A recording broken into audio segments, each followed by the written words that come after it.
Welcome to the guide for the Endsinger's Aria Extreme Trial. Before the fight begins, you need to set some things up. First, split into 2 light parties with a healer in each party. Next, assign players to their spot for meteors with healers and tanks on the left-hand side and DPS on the right. Finally, assign everyone a clock position. Legia Unforgotten is a series of 3 spells that occur simultaneously. First is an unavoidable raid-wide AoE. This will be followed by the summoning of 2 sets of planets with a head in the center of the arena.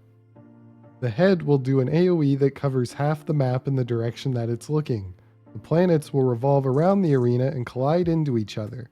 When the blue planets crash into each other, it will spawn a pushback marker at the spot they collided. You need to get as close to the center of the marker as possible to get pushed into a safe spot and not get hit by the head AoE. The red planets will do a large AoE where they collide, so you need to be as far away as possible while still dodging the head AoE.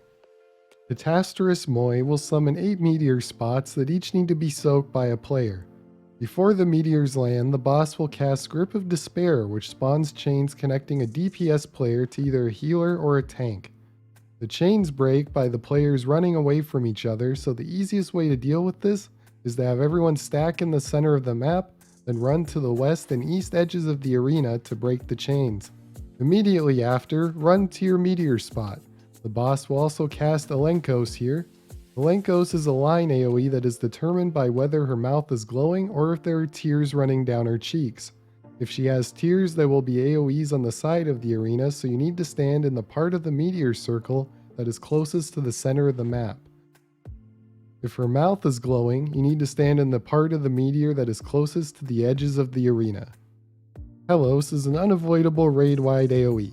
This will be followed by Hubris, which is a tank buster that is put on the 2 players with the most aggro. This does an AoE when it goes off, so be sure to spread out away from each other and the group. Ironia are 2 stack-up AoEs that are placed on the healers. Split up into your predetermined light parties to soak these. Early in the fight, Fatalism will spawn 4 planets in sets of 2, this time without the head in the middle of the arena. All the planets will be the same color and will go off in the order they are spawned. Windsong's Euphoria will summon 5 heads in the arena. Each head will do a different type of AoE. 2 of the heads will do a donut AoE, creating a safe zone for the player. However, the middle head will be doing the same 180-degree AoE from earlier in the fight, which will leave only 1 safe spot for the player to stand.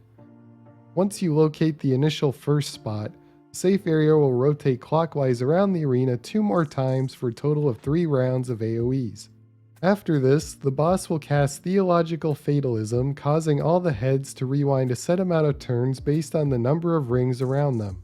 3 rings will take you back to the first AoE explosion, 2 will take you back to the second, and 1 will return you to what just happened the previous turn. Pay close attention to where the safe zones are, and keep in mind the safe spot will always be in the direction the middle head isn't looking, so knowing which way it will face will eliminate 2 spots. Despair Unforgotten will spawn different personal AoE effects to occur on each player over 3 rounds. These effects are random and will each happen once. The first possible effect is a purple circle AoE on each player. To solve this, go to your clock positions. Next, there can be 4 triangle markers that cause large AoE explosions that need to be taken to the 4 corners of the map. Finally, there can be a stack-up marker and 3 players will have a small circle over their heads. These 4 players need to stack together to soak the damage. After these 3 rounds occur, the boss will cast Theological Fatalism. Similar to before, this will rewind rounds based on the number of circles around you. With 3 circles, you will get the first AoE that you were afflicted with, 2 circles the second, and 1 circle the most recent. Hellomania will be an unavoidable raid-wide AoE that hits 5 times. The 5th hit will hit significantly harder than the others and leave a dot on each player. This will require massive cooldowns to get through, and players should help out their healers by using defensives. Endsong's Euphoria will summon 6 heads. The boss will then cast Endsong, which will shoot 4 rings at these heads. The rings will cause AoEs when they impact, so you need to identify which of the 4 heads won't get hit and move to them to avoid damage. This will happen 3 times, then will be quickly followed up with Alenkos, so be ready to move. Finally, near the end of the fight, the boss will cast Fatalism again, only this time there will be a total of 4 planet collisions instead of 2. Immediately after these collisions, the meteor mechanic will occur again, so be on your toes. And that's it. Do the things and get the kill. If you enjoyed the video, don't forget to support the Mort and subscribe to my channel. Thanks for watching, and I'll see you in the next one.